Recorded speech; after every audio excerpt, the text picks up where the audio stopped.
Shalom. Vamos a continuar con nuestras lecturas que hacemos de la parashá, de la que toca la semana que estamos caminando. De acuerdo a lo que aprendimos ya, si usted ha estado revisando los textos del Talmud que también estamos sacando a través de este medio, aprendimos que debemos dar lectura a la Torah oral, a la Torah escrita, y ahora vamos con la cuarta aliyá.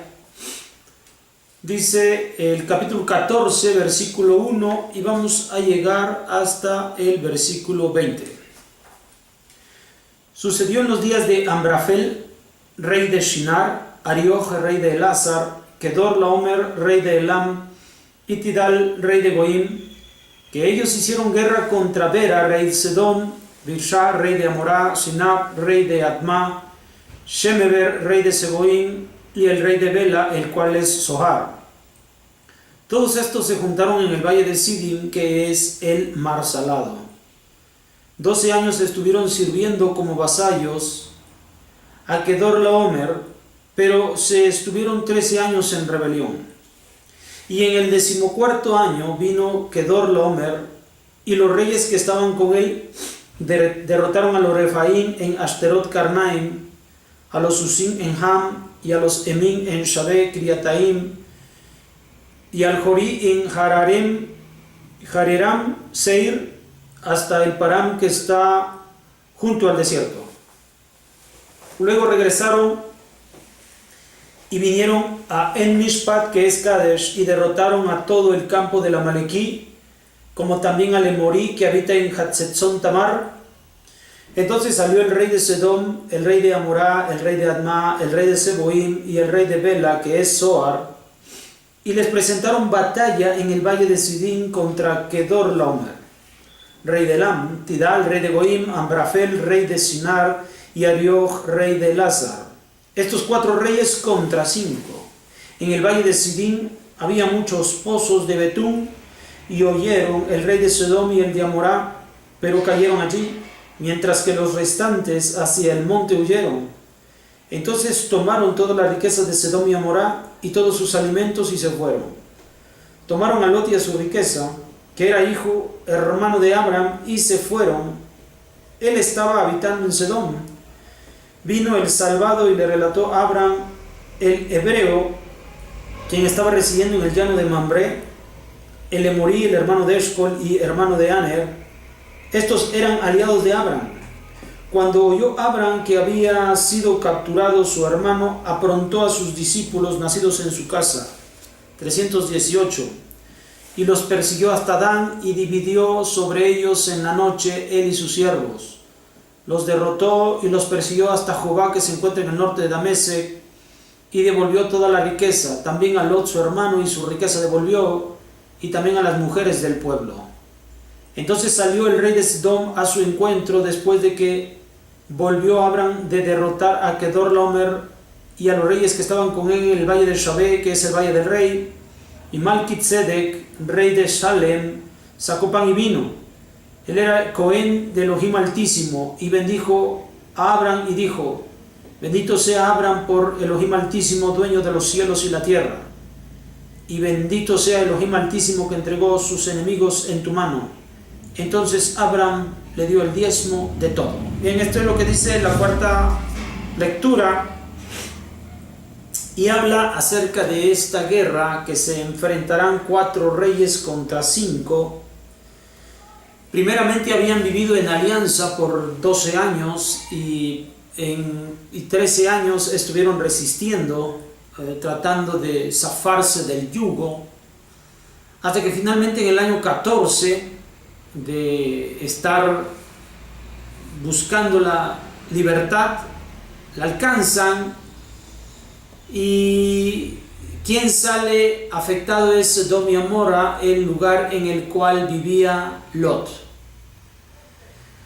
Aprendemos de esta sección, como ya sabemos, Akadosh Baruj Hu dividió las lenguas en la Torre de Babel, y tal división también causó la división en la forma de pensar. Recuerde que al principio toda la humanidad pensaba de una misma forma. A causa del cambio de lenguas, también su forma de pensar cambió y los ideales se hicieron distintos los unos de los otros, y aunque en principio vivían aliados, poco a poco la relación se desgastaría hasta que finalmente se romperían por cuestiones que cada ser humano piensa de forma distinta. Entonces se separarían estas naciones y se crearía un conflicto entre ellas. Eso fue exactamente lo que ocurrió. El poder que cada nación busca ejercer sobre otras naciones, sobre otros pueblos, sobre otras personas, ahí es donde se desata, se pierde la paz y se inicia la guerra. Exactamente, la guerra ocurrió. Ahora, esta nada más es una circunstancia. Lo que nosotros consideramos es este entorno, pero hay algo más que favorece la paz. Lot, ahora, estando envuelto en Sodoma y Gomorra y con toda la forma de pensar de allí, es secuestrado.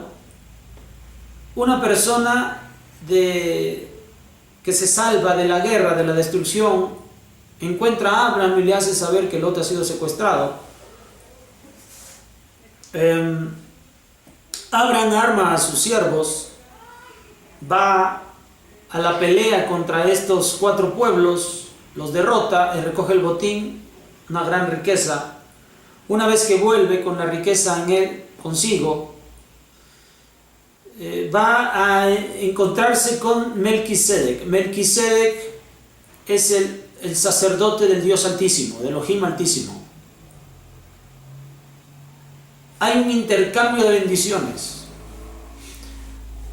Melquisedec, un hombre que sirve a Kadosh Baruj Hu, entiende el propósito que tiene Abraham en la corrección de todas las cosas y lo ha bendecido. Sabe de la protección que Akadosh Baruj Hu, con la cual Akadosh Baruj Hu favorece a Abraham. Abraham reacciona a esto y también corresponde. ¿Cómo lo hace? Entregando el diezmo de todo el botín. Cuando él entrega el diezmo de todo el botín, lo hace con 2 razones, bajo 2 razones, 2 perspectivas. Una de ellas es esta de entregarle a Melquisedec lo que es necesario para la continuidad del servicio a Kadosh Baruj Hu, que está representando Melquisedec. Y con esto el diezmo sale y surge del corazón de Abraham para hacer y brindar la continuidad de la extensión del conocimiento de Akadosh Baruj Hu. Esa es por una parte. Y por otro lado, Abraham también lo hace porque reconoce que cuando no ponemos a las riquezas en el justo lugar que le corresponde, que es tomar una proporción de ella, una porción de ella y entregarla para la extensión y la difusión del conocimiento de Elohim, pierde todo sentido la riqueza y desaparece. Esto es lo que había ocurrido de parte de Hashem como una llamada de atención para Sodoma y Gomorra y la forma de vivir que tenían. Abraham hace esta corrección y entrega el diezmo a Melquisedec, esperando que Sodoma y Gomorra pueda cumplir con la lección. Entrega el resto a estos pueblos, a estos 4 pueblos. Primera lección que Akadosh Baruj Hu da. Ahora, hablando otra vez de este tema, que a veces es muy quisquilloso acerca del diezmo, este se da desde el profundo corazón de Abraham. Y esto es lo que hace que una persona entregue el diezmo, va desde el profundo, de lo profundo de su corazón. Es tan notable esta acción y tan fundamental que más adelante será establecida como una ley para el pueblo de Israel. Se legaliza el hecho de que nosotros queremos poner nuestras riquezas al servicio de Akadosh Baruj Hu o para la difusión de los conceptos de Akadosh Baruj Hu. Esto lo sabe Abraham, esto lo ha manifestado a través de esta acción, y aquí comenzará y se llevará a cabo una prueba más para Abraham. Esto es lo que tiene la cuarta sección de la Parashá Lech Lecha. ¿Qué aprendemos? Pues exactamente esto, que nosotros debemos entregar de todo corazón nuestro diezmo a la extensión y la difusión de la Torá, de los conceptos de la divinidad. Nos vemos para la quinta lía.